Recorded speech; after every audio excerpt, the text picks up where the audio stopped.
today to help find justice for the Marvin Monroe family.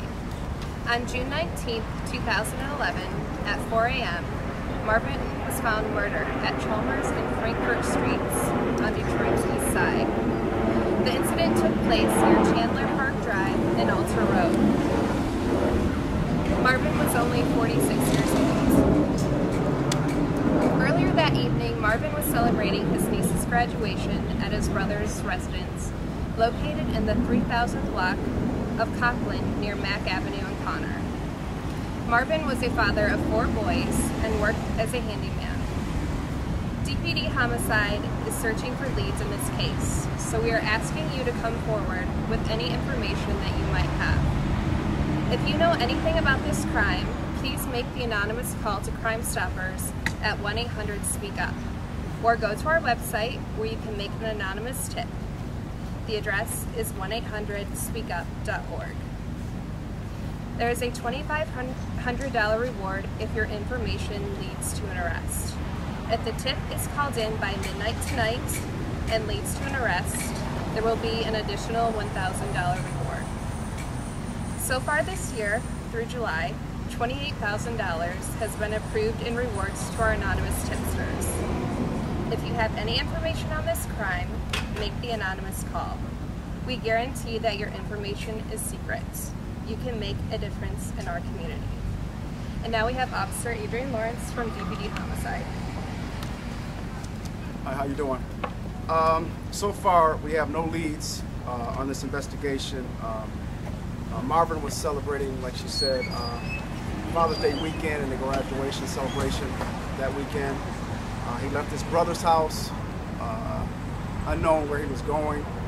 He was found at the corner of Frankford and Chalmers, where he was shot. At this time, we're still looking into some other things, phone records and such, to find out who he spoke to before this incident happened. So far, that's the only thing we're looking at. At this time, I'd like to have somebody come in if they know any information that they have, either speak with myself or Crime Stoppers, so we can find out what happened that night. You have to really put yourself in this family's position. This could be your brother, your father, a family member that you love, and put yourself in their shoes. What would you do, in this situation? We would ask for any help that you could give us at this time. Thank you. And now, Latricia Ward is going to speak. Latricia, L-A-T-R-I-C-I-A, Ward, W-A-R-D. We, the family of the late Marvin Earl Monroe, stand united in the fight against senseless violence on the streets of Detroit. Our uncle, brother, father, cousin, and friend was murdered, gunned down on the corner of Chalmers and Frankford. Early Father's Day morning, Sunday, June 19, 2011, approximately between 1:30 and 3:30 a.m.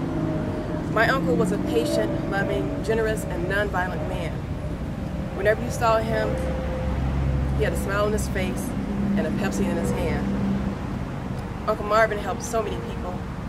He was a creative designer, and most of his handiwork can be seen throughout our homes. He loved his family tremendously, and his untimely departure from our lives have left a burning hole in our hearts.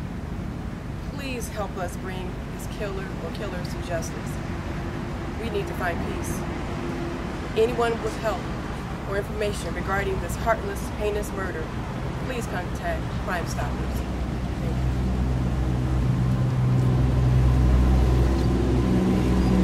You guys have any questions? For the officer, did this appear to be a random act of violence? Was this? Does this seem like it was personal? Can you tell us a little bit more about the case? Well, at this time, it's undetermined, and I really don't want to give too much detail because it's still an open investigation. But anything I come up with, I'll let the family know. Any other questions? For the family, could you talk a little bit more about Uncle Marvin and what kind of person he was and what he meant to you and how he affected you? My Uncle Marvin meant the world to me, and as well as my siblings. My dad was his oldest brother, and Uncle Marvin was the type of person who always gathered the family together. It doesn't have to be a holiday. He just loved us. He was more like a father than your standard uncle. He was a father of four boys who loved his parents, very tight group. He leaves behind 10 siblings spread out across the United States, but it was never too far to get in touch with him. He often, a month before he passed away, he sent his family random texts saying that he loved us on any given day. So he was a lovable, generous, he was the type of person who would give the shirt off his back and ask for nothing in return. So please, I know you're out there, I know you're listening, please help us. It could have been your uncle, your brother, it could have been your nephew, your son. Please help us. There's too many people are dying in our streets, and you know something.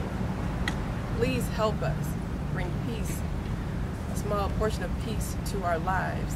This has left a wound that has not closed. Standing here today has reopened that day. Father's Day will never be the same. Early Father's Day morning, I spent at the morgue identifying my uncle. This is not fair. No one should have to go through what we have gone through and are going through at this time. Please help us bring justice to my uncle, my friend. You said he was walking. Where was he Where was he walking, and how long of a walk was that? Approximately, he was walking from his brother's home. My Uncle Marvin didn't own a car, and so the area was very familiar to him, and so it's not uncommon for Uncle Marvin to be walking anywhere in Detroit. And so he was walking to, could have been an uncle's, his cousin's house, could have been his nephew's house, don't know. However, I mean, that's his right to walk the streets. And again, it's not uncommon for him to do that. So he was walking, as he's done so many times. Was it in close proximity to his home?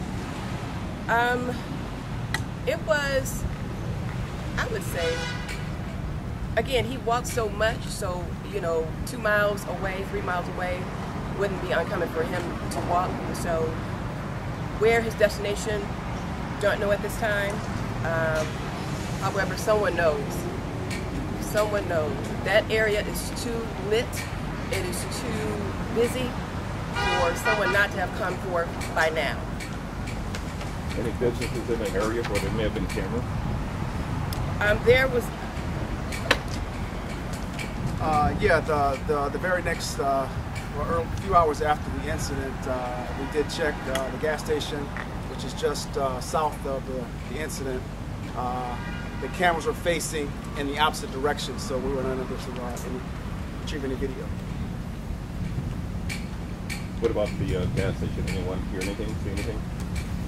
No, the people we talked to that day, no one had heard anything. Actually, there was a house directly across the street, and they said they didn't hear any noise or any gunfire. So at this point, we have no leads.